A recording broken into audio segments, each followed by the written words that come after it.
Sudah setahun lebih Gaza atau Palestina digempur habis-habisan oleh Zionis. Sebenarnya, ya, gue tahu sebenarnya Zionis itu menjajah Palestina dari abad 20. Tapi ini adalah peringatan 1 tahun lebih ketika Zionis menyerang Israel di Oktober 2023. Dan akhir September kita selalu diperingati tentang G30 SPKI, yaitu peristiwa yang memakan korban Tentara Nasional Republik Indonesia yang katanya ketika waktu itu PKI menjadi dalang atas pembunuhan para jenderal. Setelah peristiwa G30 SPKI, Tentara Nasional Republik Indonesia di bawah kepemimpinan Soeharto itu melakukan genosida besar-besaran sampai 500 sampai 1 juta korban kehilangan nyawa. Di video ini kita akan mencoba merenungi kedua hal itu, baik di Palestina maupun di Indonesia. Jangan kemana-mana, ayo kita mulai videonya.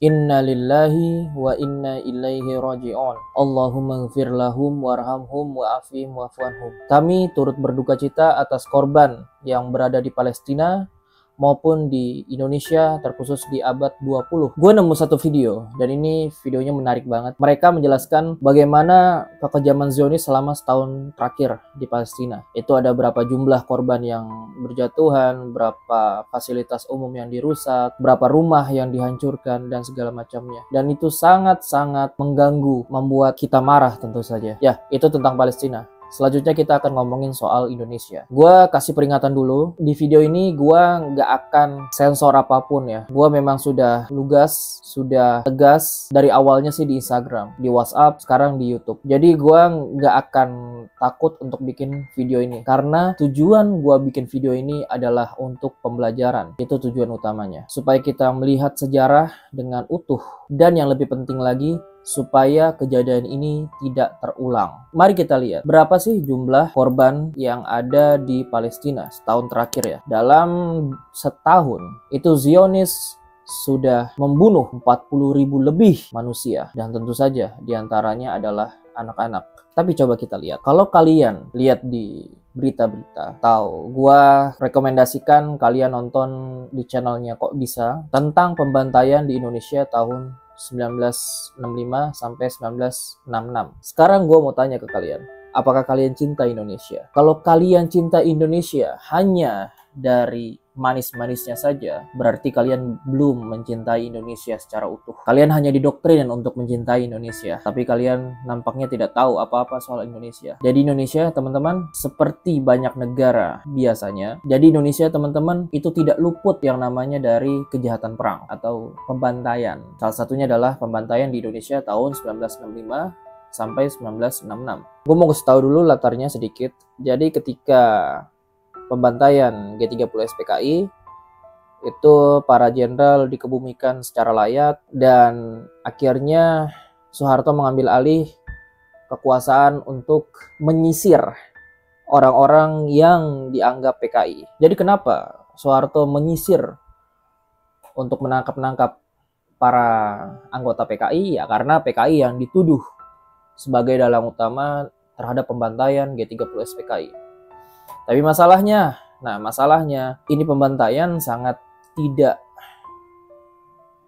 manusiawi, tidak pakai pengadilan, atau sangat sedikit sekali yang pakai pengadilan. Itu ada yang disiksa, dibunuh, dipersekusi, dibuang, diasingkan.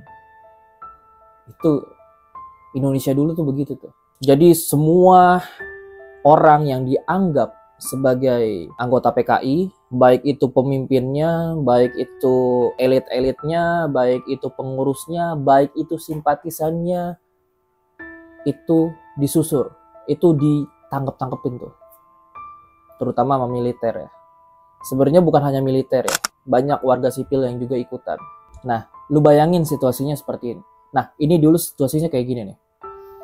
Misalkan gua sama lu tetanggaan, gua iri sama lu, gua pengen jatuhin lu, gua dengki sama lu. Bagaimana caranya? Gua ngelapor ke tentara, gua ngelapor ke polisi, Pak, itu tetangga saya ada yang jadi anggota PKI. Dan tanpa babi bu, itu lu langsung ditangkap karena fitnah dari gua. Misalkan lagi, lu tahu atau tidak tahu, gua adalah anggota PKI. Terus gue ngasih hadiah. Sementara lu bukan anggota PKI ya, lu orang sipil biasa. Gue ngasih hadiah. Nih, saya mau ngasih hadiah ke kamu. Nih, saya mau ngasih hadiah ke bapak, ke ibu. Nanti ada orang lain nih, tetangga kita ngeliat, wah, itu si A dikasih hadiah sama si B. Yang si B itu anggota PKI. Itu lo langsung kena penjara dan bisa dibunuh. Ya, separah itu tahun 65-66. Apakah kalian mendengar ini di buku-buku sekolah? Apakah kalian membaca ini di buku-buku sekolah? Kayaknya enggak ya. Kenapa enggak? Ya karena ini sangat kelam bagi Indonesia. Ketika Indonesia membunuh banyak warganya sendiri tanpa pengadilan. Dan perkiraan jumlah korbannya itu 500.000 hingga 1 juta manusia. Ini korban bukan hanya luka-luka tapi sampai tewas. Dan tewasnya itu berbagai macam. Ada yang langsung dibunuh, ada yang digorok, ada yang lehernya diapa-apain, ada yang kelaparan, ada yang disiksa, segala macam. Itu baru tragedi yang pertama. Tragedi yang kedua adalah soal Operasi Seroja. Jadi, Operasi Seroja adalah ketika Indonesia menginvasi Timur Leste. Jadi seperti kita tahu ya, dulu Timur Leste sempat menjadi bagian dari Indonesia. Tapi sebelum itu, tepatnya di tanggal 1975 sampai 1976, itu Indonesia menginvasi dalam tanda kutip, atau ketika menjadi bagian Indonesia namanya Timur. Kenapa Timur Leste diinvasi? Ya singkatnya karena Timur Leste tidak mau bergabung dengan Indonesia, dan memang ada bisikan-bisikan dari pihak asing juga ya. Jadi militer Indonesia itu diterjunkan ke Timur Leste dengan nama Operasi Seroja. Itu dalam 7 bulan. Supaya apa? Pengennya Timur Leste itu menjadi bagian dari Indonesia. Tapi ingat, Timur Leste dan Indonesia itu beda penjajah. Jadi salah satu bangsa itu bisa menyatu adalah karena salah satu penyebab sebuah bangsa itu bisa menyatu menjadi satu negara itu karena penjajahnya sama.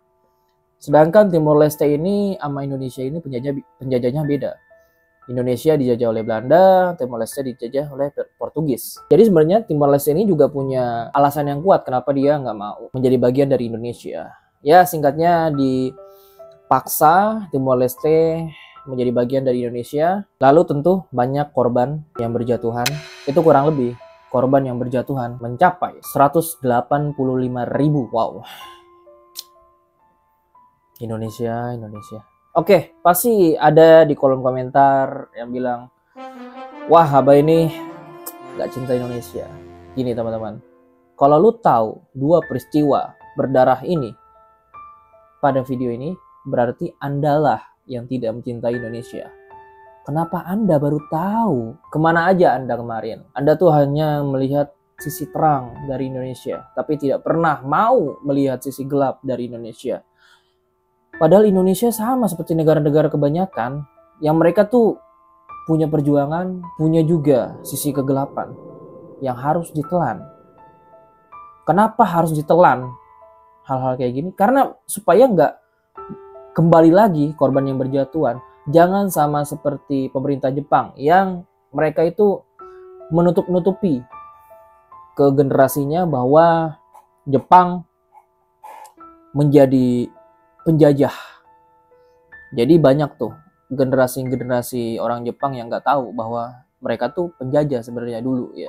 Tapi jadilah seperti pemerintah Belanda yang akhirnya mengakui bahwa Indonesia merdeka itu di tahun 1945. Karena dulunya Belanda itu mengakui Indonesia merdeka di tahun 1949. Pemerintah Belanda pun meminta maaf. Kalau nggak salah, bahkan rajanya yang meminta maaf.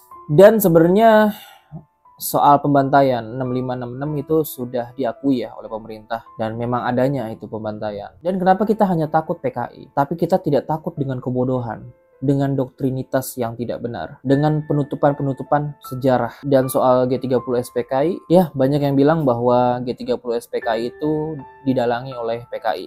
Tapi ingat, itu bukan satu-satunya teori. Ada yang bilang G30 SPKI itu didalangi oleh Soeharto, Ada yang bilang G30 SPKI itu didalangi oleh Soekarno, ada yang bilang G30 SPKI itu didalangi CIA, ada yang bilang G30 SPKI itu didalangi oleh internal Angkatan Darat yang lain. Itu banyak. Dan semua bukti-buktinya cukup kuat. Jadi kalau kalian sampai saat ini hanya percaya dengan satu teori atau satu doktrin tentang G30 SPKI bahwa didalangi oleh PKI saja, itu kayaknya kalian harus banyak belajar lagi deh. Ingat, pembantaian 65, pembantaian 66, pembantaian Operasi Seroja itu bukan dijalani oleh Zionis. Itu dijalani oleh orang Indonesia. Dan sangat bodoh apabila kalian ketika mendengar kalimat tersebut bilang bahwa gue pro Zionis. Tolol kalian. Semua manusia itu tidak ada yang mendukung perbuatan Zionis. Ingat ya, semua manusia tidak ada yang mendukung perbuatan Zionis. Berarti yang mendukung perbuatan Zionis itu bukan manusia, alias lebih buruk dari kotoran manusia. Itu aja video kali ini. Terima kasih sudah menonton dan jangan lupa like, comment, and subscribe. Gua Bay17 and have a nice day.